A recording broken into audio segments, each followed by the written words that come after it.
ये वो कोड है जो हमने लास्ट वीडियो में देखा था। डाटा टाइप के बारे में मैंने पहले भी जिक्र किया था जब मैंने इस मेन फंक्शन की डाटा टाइप का बताया था, जिसमें हमने इस इंट के बारे में कुछ बात की थी। तो ये भी एक डाटा टाइप ही है। मैंने बताया था कि इसकी डाटा टाइप चूंकि इंट है इसलिए हम यहाँ पर इंट नंबर ही रिटर्न कर रहे होते हैं। ये इंट स्टैंड फॉर इंटीजर। इस डाटा टाइप में सारे इंटीजर्स ही काउंट होंगे। इसके अलावा और भी बहुत सी डाटा टाइप्स हैं, उनके बारे में हम इस वीडियो में देखेंगे। अलबत्ता मैं इस सारे कोड को इस वीडियो में एक्सप्लेन नहीं करूंगा। एक वीडियो ऑलरेडी एग्जिस्ट करती है जिसमें मैंने ये सारा कोड एक्सप्लेन किया था। इसकी हर लाइन को मैंने एक्सप्लेन किया था। अगर आप में से किसी ने वो वीडियो नहीं देखी तो डिस्क्रिप्शन में मैं उसी वीडियो का लिंक होगा, वहां से आप वो वीडियो देख सकते हैं। हम जो भी कोड करेंगे उसमें तकरीबन ये लाइन नंबर 5 तक और 7 और 8 लाइन ये तकरीबन सेम ही रहेंगी। हम जो चेंज कर रहे होंगे वो 5 और 7 के दरमियान हम लाइंस मल्टीपल ऐड कर रहे होंगे। तो आज भी हमने जो कोड करना है, हमने जस्ट इस लाइन नंबर 6 को चेंज करना है। बाकी 5 तक और 7 8 हमारी लाइन सेम रहेंगी। हम बस इस 6 को खत्म करके हम कुछ और लाइन मजीद ऐड करेंगे। चले हम बात करते हैं डाटा टाइप्स के बारे में। पहली जो डाटा टाइप हमने देखी है अभी वो थी इंट फॉर इंटीजर। जैसा कि नाम से जाहिर है कि इसमें सारे इंटीजर डाटा ही होगा। ये डाटा टाइप एक्चुअली डोमेन्स हैं, वेरिएबल्स की और फंक्शंस की। फॉर एग्जाम्पल जिस तरह आपने मैथ में पढ़ा होगा, मैं कहता हूँ कि x is equal to Y plus 1। अब यहाँ y और x दोनों वेरिएबल्स हैं। इसमें हम कुछ भी डाटा स्टोर कर सकते हैं इनकी डोमेन के लिहाज से। तो प्रोग्रामिंग में भी ऐसे ही होता है, हम वेरिएबल्स बनाते हैं। फॉर एग्जाम्पल मैं x ही एक वेरिएबल बनाता हूँ और उससे पहले मैं लिखता हूँ इसकी डाटा टाइप की, इसमें इंटीजर टाइप का डाटा स्टोर होगा। जैसे ही प्रोग्रामिंग में ये लिखा जाता है कि एक वेरिएबल होगा और उसकी कोई ना कोई टाइप होगी, इसको कहते हैं वेरिएबल डिक्लेरेशन, जिसमें हमने जस्ट ये बताया कि एक वेरिएबल है और उसकी डोमेन क्या होगी। इसको कहते हैं वेरिएबल डिक्लेरेशन। जैसे ही हम ये वाली लाइन रन करते हैं तो हमारे कंप्यूटर की मेमोरी में हमारे प्रोग्राम को एक स्पेस मिलती है और उसका फॉर एग्जांपल नाम रखा जाता है x। अब इसमें उसी डोमेन का डाटा आएगा, कुछ भी वैल्यू आ सकती है। अगर ये इंटीजर टाइप का है तो 1 2 3 4 5 6 ये सारी वैल्यूज इसमें इस जगह पे स्टोर हो जाएंगी। वेरिएबल डिक्लेरेशन में बस इतना सा काम होता है कि जैसे ही हमने ये लाइन लिखी और एग्जीक्यूट करी तो कंप्यूटर की मेमोरी में एक हमें स्पेस मिल जाएगी और उसका फॉर एग्जाम्पल नाम रखा जाएगा x। इसके बाद हम इसमें कोई भी वैल्यू स्टोर कर सकते हैं। जिस तरह इस लाइन के बाद में लिख सकता हूँ for example x is equal to 100 या कोई और वैल्यू। सेमीकोलन मैंने इसलिए लगाया है कि प्रोग्रामिंग में जब भी कोई लाइन एंड होती है तो सेमीकोलन लिखा जाता है। यहाँ ऊपर भी सेमीकोलन लिख लें।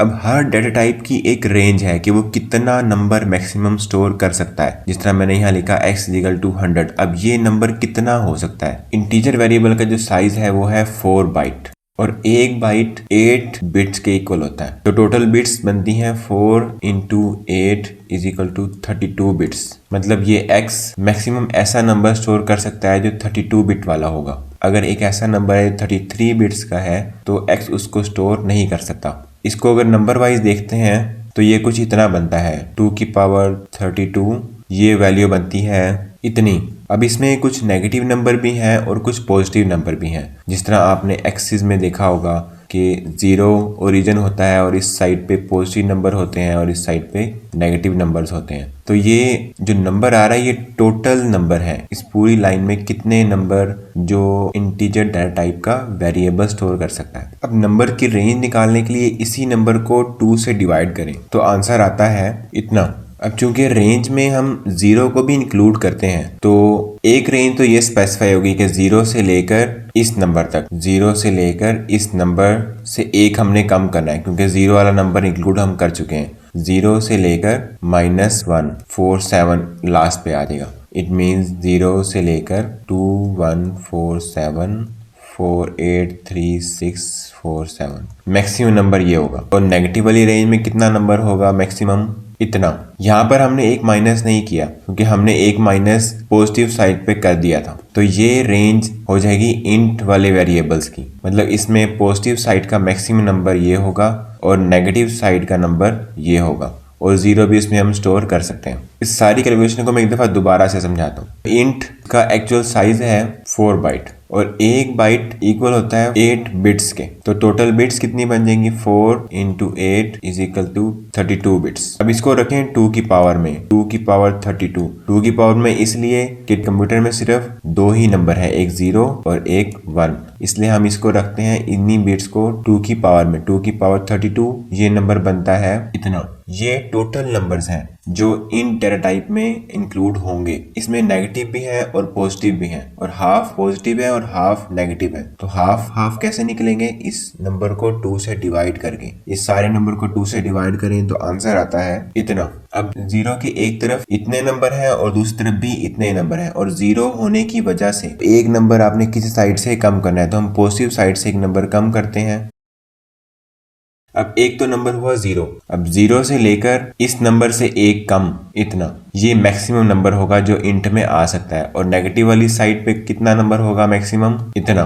अब ये रेंज है इस इंट की। मतलब अगर हम कोई इंट डोमेन का कोई वेरिएबल बनाते हैं तो उसमें नेगेटिव साइड का नंबर जो मैक्सिमम स्टोर हो सकता है वो ये है। 0 नंबर भी वो स्टोर कर सकता है, और पॉजिटिव साइड को जो नंबर मैक्सिमम वो स्टोर कर सकता है वो इतना है। चलिए इसको हम प्रोग्राम में समझते हैं। ये वो कोड है जो हमने लास्ट वीडियो में देखा था। अब इस लाइन की मुझे सी आउट की जरूरत नहीं है, तो मैं इस लाइन को रिमूव कर रहा हूँ। यहाँ पर पहली लाइन हम जो लिखते हैं वो है वेरिएबल डिक्लेरेशन की। मैं लिखता हूँ इंट x, और एंड पे मैंने सेमी कॉलन लगाया क्योंकि लाइन एंड हो चुकी है। एंटर प्रेस किया, मैं लिख रहा हूँ x is equal to 50 semicolon. Control S press करके मैंने इस प्रोग्राम को सेव किया।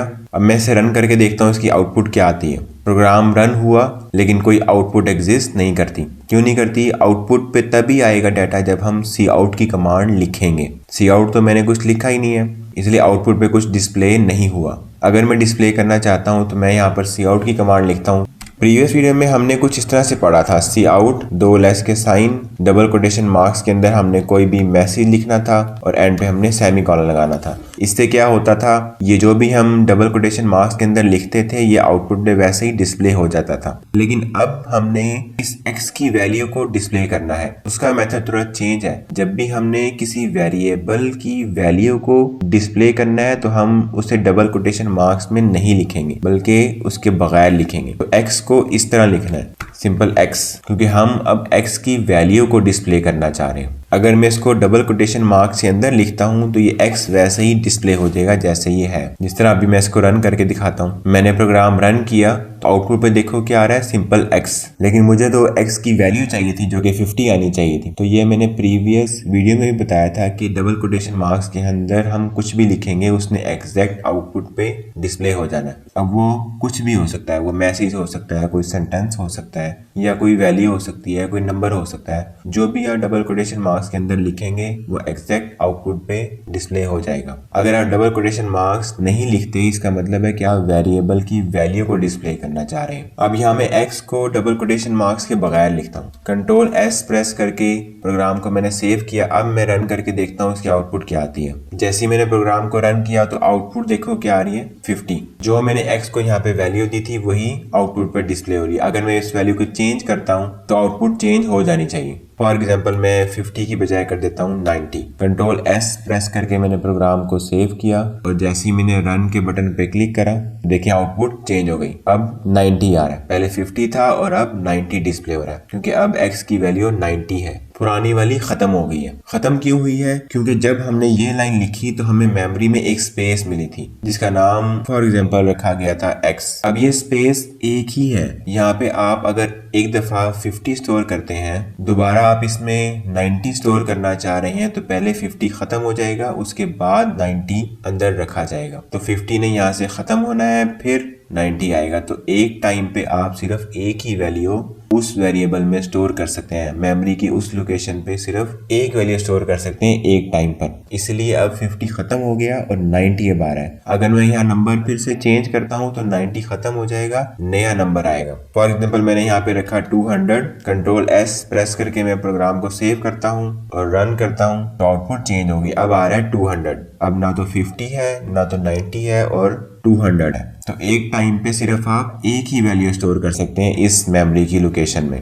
अब इसका मैक्सिमम नंबर रख के देखते हैं। जैसा मैंने अभी बताया था कि इंटीजर टाइप का जो वेरिएबल है उसमें मैक्सिमम नंबर स्टोर हो सकता है इतना पॉजिटिव साइड का। तो मैं ये वैल्यू यहाँ पर दे के देखता हूँ। मैं x की वैल्यू को रख रहा हूँ इतनी ही। प्रोग्राम को मैंने रन किया तो आउटपुट पे देखें यही नंबर आ रहा है। लेकिन अगर मैं इससे एक नंबर भी ज्यादा करता हूँ फिर देखते हैं आउटपुट पे क्या असर पड़ता है। जिस तरह मैंने यहाँ पे 7 की बजाय 8 किया, प्रोग्राम को सेव किया, फिर मैं रन करता हूँ तो देखें नंबर चेंज हो गया। अब नंबर कुछ ऐसा आ रहा है जो मैंने तो यहाँ लिखा ही नहीं था। तो ये एक ऐसा नंबर आ रहा है जो बिल्कुल गलत है। क्यों? क्योंकि मैंने एक अब ऐसा नंबर दिया है जो इन टाइप में स्टोर ही नहीं हो सकता था, वो उसकी रेंज से बाहर है। इसको कहते हैं ओवरफ्लो, क्योंकि हमने ज्यादा बड़ा नंबर इस x में स्टोर कर दिया जो कि ओवरफ्लो कर गया। अब अगर मैं नेगेटिव साइड वाला नंबर दे के देखता हूँ, नेगेटिव साइड वाला नंबर था इतना, यही नंबर मैं अब इधर x में स्टोर करके देखता हूँ क्या होता है। ये नेगेटिव वाला नंबर मैंने यहाँ पर लिखा, प्रोग्राम को सेव किया और मैं रन करके देख रहा हूँ। जैसे मैंने रन किया तो आउटपुट पे वो नंबर डिस्प्ले हो रहा है। लेकिन अगर मैं कुछ ज्यादा कर देता हूँ, जिस तरह फॉर एग्जांपल मैं 8 की बजाय 9 कर देता हूँ, अब अगर मैं प्रोग्राम को सेव करता हूँ और रन करता हूँ तो देखते हैं आउटपुट क्या आती है। तो आउटपुट आ रही है ये, हालांकि मैंने तो डिफरेंट नंबर लिखा था, मैंने तो नेगेटिव नंबर लिखा था और यहाँ पे पॉजिटिव शो हो रहा है। तो ये एक ऐसा नंबर है जो कि गलत है। अब मैंने नेगेटिव नंबर से कम नंबर दे दिया, इसको कहते हैं अंडरफ्लो। ये था सारा इंट के बारे में, ये थी एक डाटा टाइप। अब हम देखते हैं एक और डाटा टाइप, वो भी इंट ही है लेकिन उसका साइज जरा कम है, वो है शॉर्ट इंट। इसमें भी इंटीजर डाटा ही होगा लेकिन इसका साइज 2 बाइट है। फिर से सारी वही कैलकुलेशन हमने करनी है ये देखने के लिए कि इसमें मैक्सिमम कितना नंबर स्टोर हो सकता है। फिर से मैं वही कैलकुलेशन रिपीट करता हूँ। 1 बाइट इक्वल होता है 8 बिट्स के, तो टोटल बिट्स कितनी हो गई? 2 into 8 is equal to 16 bits. इसको 2 की पावर में रखें, 2 की पावर 16 इज इक्वल टू, अब इसको 2 पे डिवाइड करें तो इतना आता है। अब एक तो नंबर हुआ 0 से पॉजिटिव साइड पर हमने कितना जाना? इसी नंबर से एक कम, मतलब ये, और नेगेटिव साइड पे हम इसी नंबर को लिख सकते हैं। तो मैक्सिमम नंबर नेगेटिव वाला ये हुआ, 0 भी इसमें इंक्लूड होगा और पॉजिटिव साइड पे ये वाला नंबर शॉर्ट इंट स्टोर कर सकता है। अब इसको हम प्रोग्राम में टेस्ट करते हैं। अब हम देख रहे हैं शॉर्ट इंट को, और इंट से पहले ही आपने लिखना है शॉर्ट, बाकी लाइन वही है, शॉर्ट इंट और वेरिएबल नेम मैंने x लिखा हुआ है तो वही सब कुछ जो पहले लिखा था वही सारा है। अब मैं जस्ट ये वैल्यू चेंज करता हूँ। नेगेटिव साइड पे मैक्सिमम वैल्यू कितनी थी? इतनी। इसे मैं रन करके देखता हूँ आउटपुट क्या आती है। प्रोग्राम को मैंने रन किया तो आउटपुट पे वही नंबर आ रहा है जो हमने यहाँ दिया था। इसको मैं मजीद चेंज करके देखता हूँ। जिस तरह मैं 8 की बजाय मैं 9 लिखता हूँ, प्रोग्राम को सेव करता हूँ और रन करके देखता हूँ तो आउटपुट देखें कि मैंने तो नेगेटिव वाला नंबर लिखा था लेकिन यहाँ पे शो पॉजिटिव वाला हो रहा है। तो ये एक्चुअली गलत है। गलत क्यों हुआ? क्योंकि अब ये अंडरफ्लो हो गया, क्योंकि मैंने ऐसा नंबर दे दिया जो नेगेटिव साइड पे जो मैक्सिमम नंबर था उससे भी कम है। तो ये प्रोग्राम ने उसको प्रॉपर्ली सेव ही ना किया। शॉर्ट इंट की रेंज इंट से कम है। तो इसी तरह अगर मैं पॉजिटिव सर्वर नंबर दे के देखता हूँ, पॉजिटिव सर्वर नंबर था इतना, प्रोग्राम को मैंने सेव किया और जैसे ही मैंने रन किया तो देखिए आउटपुट पे वही नंबर आ रहा है जो मैंने यहाँ पर लिखा था। अब मैं इस नंबर को मजीद इंक्रीज करके देखता हूँ। 7 की बजाय मैं यहाँ पर 8 कर रहा हूँ। प्रोग्राम को मैंने सेव किया और रन किया तो देखिए नंबर यहाँ मैंने पॉजिटिव लिखा था लेकिन अब शो नेगेटिव हो रहा है। तो ये नंबर एक्चुअली गलत है। ये गलत क्यों हुआ? क्योंकि डाटा ओवरफ्लो हो गया। अब हम एक और डाटा टाइप देखते हैं। तीसरी जो डाटा टाइप है वो है अनसाइंड इंट। अब इस डाटा टाइप में नेगेटिव नंबर इंक्लूड नहीं है। अनसाइंड मतलब नेगेटिव साइन मौजूद नहीं है। मतलब जो हमने इंट में टोटल नंबर्स देखे थे और फिर इसको 2 से डिवाइड किया था, इसके केस में 2 से डिवाइड नहीं करना। इंट का साइज मैंने आपको बताया था 4 बाइट और 1 बिट इक्वल होता है 8 बिट्स के। तो टोटल बिट्स बनती है 32। 4 into 8 इज इक्वल टू 32। इसको अगर आप 2 की पावर में रखोगे, 2 की पावर 32 इज इक्वल टू, तो ये आंसर आता है। तो अनसाइंड नंबर में 0 से लेकर इतने नंबर इंक्लूड होंगे। अब इन दोनों नंबर में 1 का डिफरेंस है।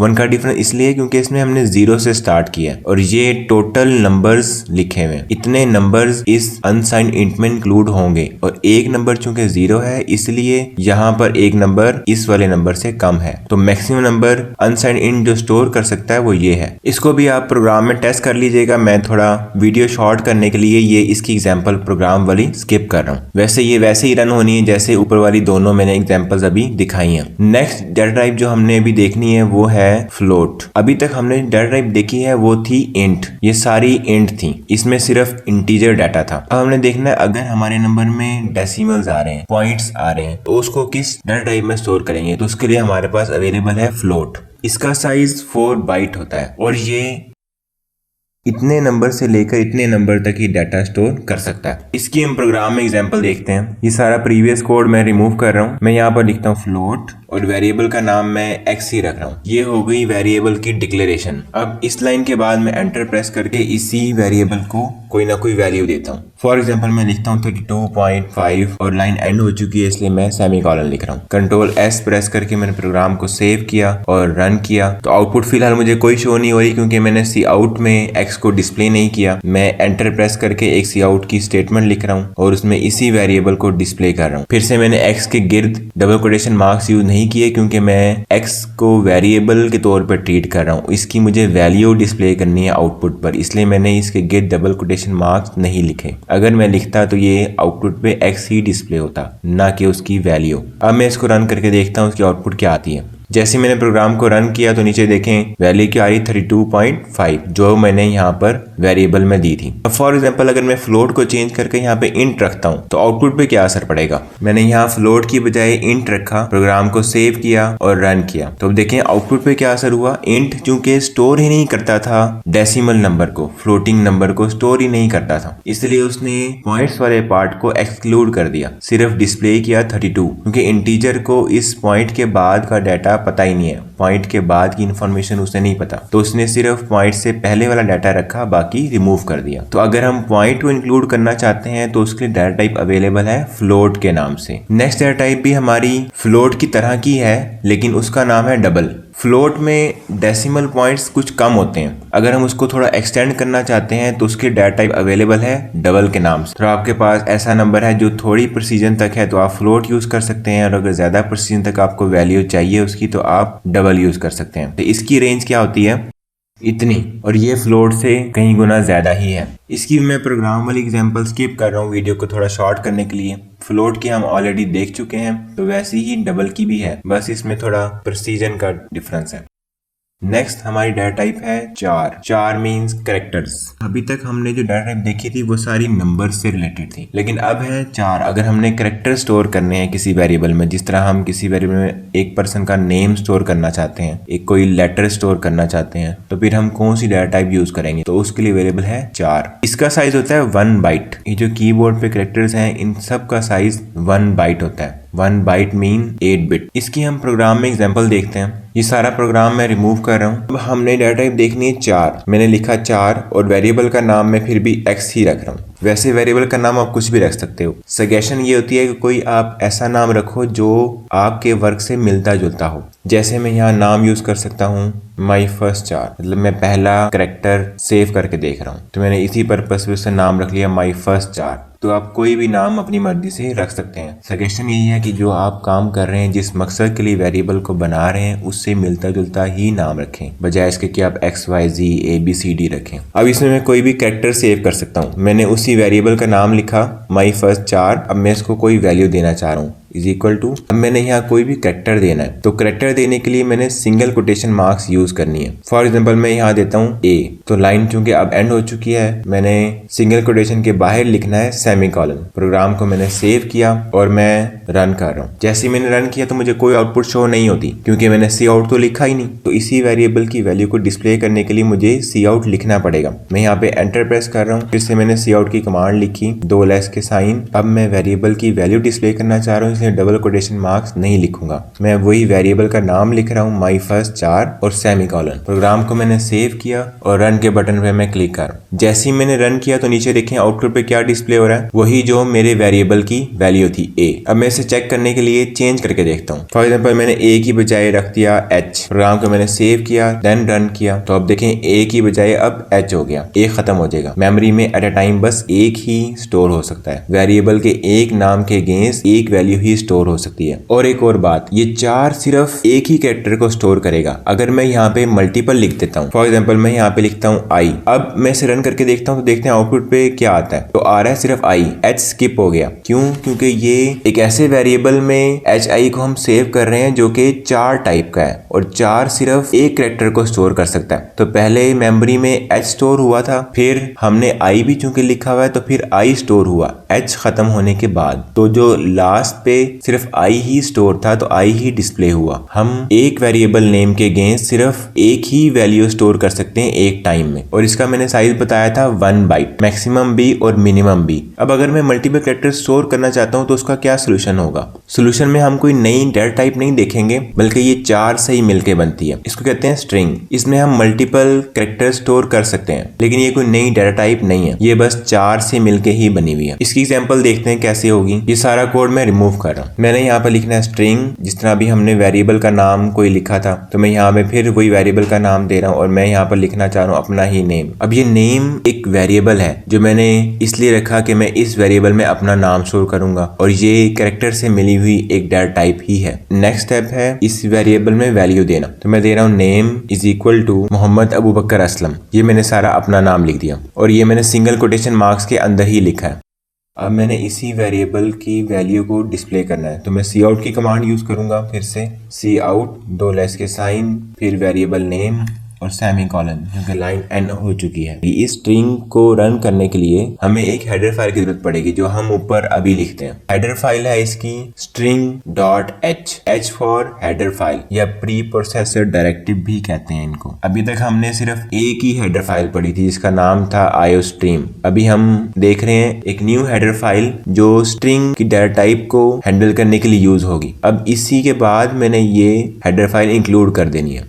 मैंने यहाँ पर एंटर प्रेस किया, तो अब मैं लिखता हूँ इंक्लूड, एक लेस का साइन और फिर से string.h। कैरेक्टर्स की वैल्यू जब हमने दी थी तो हमने यहाँ पे सिंगल कोटेशन मार्क्स यूज किया था इस साइड पे, लेकिन स्ट्रिंग के केस में यहाँ पे सिंगल कोटेशन मार्क्स यूज नहीं करना, बल्कि डबल कोटेशन मार्क्स यूज करना है। तो इस साइन को मैं चेंज कर रहा हूँ। सिंगल कोटेशन मार्क्स मैंने खत्म किया, डबल लिखा, और स्टार्ट में भी मैंने सिंगल की बजाय डबल यूज कर लिया। फिर से मैंने प्रोग्राम को सेव किया और दोबारा से मैं रन करके देखता हूँ, तो अब इसकी आउटपुट ठीक होगी। कैरेक्टर के केस में तो हमने सिंगल कोटेशन मार्क्स यूज किए थे, लेकिन स्ट्रिंग के केस में हमने 2 काम करने हैं। एक डबल कोटेशन मार्क्स यूज करने हैं और स्ट्रिंग की हेडर फाइल लाजमी इंक्लूड करनी है at the top of our program. एक और बात, जो हम वेरिएबल की वैल्यू देते हैं इसे कहते हैं वेरिएबल इनिशियलाइजेशन, कि वेरिएबल को हमने स्टार्टिंग कौन सी वैल्यू दी है। और ये जो हमने वेरिएबल को जस्ट उसकी डेटा टाइप के साथ लिखा, इसे कहते हैं वेरिएबल डिक्लेरेशन। अभी तो ये 2 अलग-अलग लाइंस में हुआ है, डिक्लेरेशन अलग की भी है और इनिशियलाइजेशन अलग की भी है। वैसे हम दोनों को इकट्ठा भी कर सकते हैं, जिस तरह फॉर एग्जांपल मैं लिखता हूँ int x is equal to 10 और सेमीकोलन। अब ये डिक्लेरेशन और इनिशियलाइजेशन दोनों एक ही लाइन में हुई है, तो आपकी अपनी मर्जी है, आप दोनों को अलग-अलग लिखें या एक ही लाइन में लिखें। इस आउटपुट को क्रिएट करने का एक तरीका और भी है कि हम इस लाइन की बजाय लिखें चार नेम और सेमीकोलन, जिस तरह हम पहले लिख रहे थे, लेकिन आउटपुट ऐसी ही आनी चाहिए। पहले तो ऐसे हो रहा था, यहाँ पे सिर्फ एक ही कैरेक्टर आता था और यहाँ पे हम डबल कोटेशन मार्क्स की बजाय सिंगल कोटेशन मार्क्स यूज कर रहे थे। लेकिन अब हम चाह रहे हैं कि हमारी आउटपुट मल्टीपल कैरेक्टर वाली ही आए और हम बस 4 यूज करें, स्ट्रिंग यूज ना करें। जब हम ये हटाएंगे तो हमें इस लाइन की भी जरूरत नहीं रहेगी। अगर ये लाइन लिखी रहती है तो भी कोई इश्यू नहीं आएगा, लेकिन ये एक अच्छी प्रैक्टिस है कि जो हेडर फाइल आप यूज नहीं कर रहे उसको कोड में इंक्लूड ना किया जाए। तो जब हम स्ट्रिंग को यहाँ से हटाएंगे तो हेडर फाइल भी रिमूव कर देंगे। लेकिन मल्टीपल कैरेक्टर के केस में यहाँ पे सिंपल 4 नेम नहीं लिख सकते, बल्कि यहाँ पर हमें लिखना पड़ेगा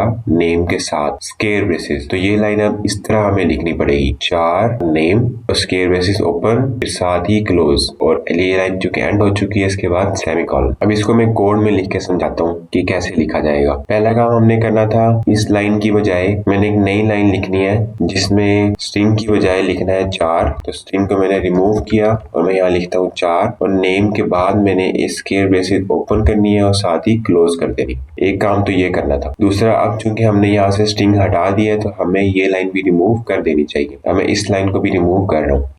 तीसरा काम हमने ये करना है कि डिक्लेरेशन और इनिशियलाइजेशन दोनों को एक ही लाइन में लिखना है। जिस तरह अभी मैंने बताया था int x अगर हम लिखते हैं तो ये था डिक्लेरेशन, और उसके बाद में लिखता था x is equal to for example 10 और सेमीकोलन, तो ये था इनिशियलाइजेशन। तो इस केस में तो हम दोनों अलग-अलग लाइंस यूज कर सकते थे, डिक्लेरेशन के लिए अलहदा, इनिशियलाइजेशन के लिए अलहदा। लेकिन जब हम 4 यूज करते हुए मल्टीपल कैरेक्टर को डिस्प्ले करना चाह रहे हो तो हमने अब नहीं करना, अब हमने दो लाइन यूज नहीं करनी, बल्कि ये दोनों काम हमने एक ही लाइन में करने। तो वो मैंने इस केस में क्या बताया था, हम लिखते थे इंट जो कि डाटा टाइप है x की इज इक्वल टू 10 और ये लाइन खत्म हो चुकी है तो सेमीकोलन। तो ये डिक्लेरेशन और इनिशियलाइजेशन दोनों एक ही लाइन में हो रही है। तो यही काम अब हमने यहाँ करना है। तो ऊपर कैसे होगा, मुझे बस ये वाली वैल्यू उठाकर यहाँ ऊपर लिखनी है। यहाँ मैंने इक्वल का साइन डालना है और यहाँ पे मैंने वैल्यू दे देनी है, वो भी डबल कोटेशन मार्क्स में, क्योंकि ये जरूरी है जब भी हम कैरेक्टर्स देते हैं तो कैरेक्टर्स हम डबल कोटेशन मार्क्स या सिंगल कोटेशन मार्क्स के अंदर लिखते हैं। मल्टीपल कैरेक्टर्स होंगे तो डबल कोटेशन मार्क्स यूज करेंगे और जब एक ही कैरेक्टर होगा तो हम सिंगल कोटेशन मार्क्स यूज करेंगे। ये अभी मैंने इसी वीडियो में प्रीवियस कोड में बताया था। अभी मैं यहाँ लिखता हूँ मल्टीपल कैरेक्टर्स, वही जो नीचे लिखे हैं मोहम्मद अबू बकर। अब मुझे इस नीचे वाली लाइन की जरूरत नहीं है, मैं इसको यहाँ से खत्म कर रहा हूँ। प्रोग्राम को मैंने सेव किया। अब मैं इसको रन करके देखता हूँ इसकी आउटपुट कैसी आती है। आउटपुट इसकी ऐसी ही आनी चाहिए और ये आउटपुट तब आती थी जब हमने स्ट्रिंग यूज किया था। मैंने प्रोग्राम को रन किया, देखिए आउटपुट चेंज नहीं हुई, वैसी ही वैसी रही। तो जब आपने मल्टीपल कैरेक्टर डिस्प्ले कराने हो तो उसके दो तरीके हैं। पहला तरीका स्ट्रिंग यूज करते हुए, मैंने लिखा स्ट्रिंग स्पेस के बाद कोई भी वेरिएबल नेम, फॉर एग्जाम्पल मैं वार नाम दे देता हूँ अपने वेरिएबल का और इस वार में मैं कोई भी वैल्यू दे देता हूँ जिसमें मल्टीपल कैरेक्टर्स होंगे। फॉर एग्जांपल मैं यहाँ पे लिख देता हूँ मल वेरिएबल, कोई भी वैल्यू आप यहाँ पर दे सकते हैं जिसमें मल्टीपल कैरेक्टर्स हो। स्ट्रिंग के केस में हम सिंगल कैरेक्टर भी दे सकते हैं, लेकिन चार की सूरत में हमें सिर्फ सिंगल ही देना है, हम मल्टीपल नहीं दे सकते। लेकिन स्ट्रिंग के केस में हम यहाँ पर सिंगल कैरेक्टर भी दे सकते हैं। एक तो ये तरीका हुआ मल्टीपल कैरेक्टर्स को डिस्प्ले करने का या किसी भी वेरिएबल में सेव करने का। दूसरा तरीका है चार यूज करते हुए। आपने लिखना है चार स्पेस के बाद वेरिएबल का नेम कोई भी जो आप देना चाहो और साथ आपने स्केल बेसिस शुरू करनी है और फिर एंड कर देनी है और साथ ही इसको इनिशियलाइज भी करना है किसी भी वैल्यू से। डबल कोटेशन मार्क्स के अंदर आप कोई भी वैल्यू लिख दो और फिर डबल कोटेशन मार्क्स एंड, ये लाइन चूंकि एंड हो चुकी है इसके बाद सेमीकोलन। दूसरा ये तरीका। तो मल्टीपल कैरेक्टर्स को किसी भी वेरिएबल में सेव करने के लिए आप इन दोनों में से कोई भी तरीका अडॉप्ट कर सकते हो। लेकिन जब स्ट्रिंग यूज करोगे तो ऊपर आपने हेडर फाइल string.hv यूज करनी है, लेकिन चार की सूरत में हेडर फाइल की जरूरत नहीं है। अगर आप C++ का कोर्स इस चैनल से कंप्लीट देखना चाह रहे हैं तो इस वीडियो के बाद आपको कौन सी वीडियो देखनी चाहिए उसका लिंक भी मैंने इस वीडियो की डिस्क्रिप्शन में दिया हुआ है। डिस्क्रिप्शन में एक हेडिंग है नेक्स्ट लेसन वीडियो, उस हेडिंग में वो लिंक लिखा हुआ है, वहां से आप देख सकते हैं और वही लिंक यहाँ ऊपर शो भी हो रहा है, आप जहां से चाहें वो वीडियो देख सकते हैं।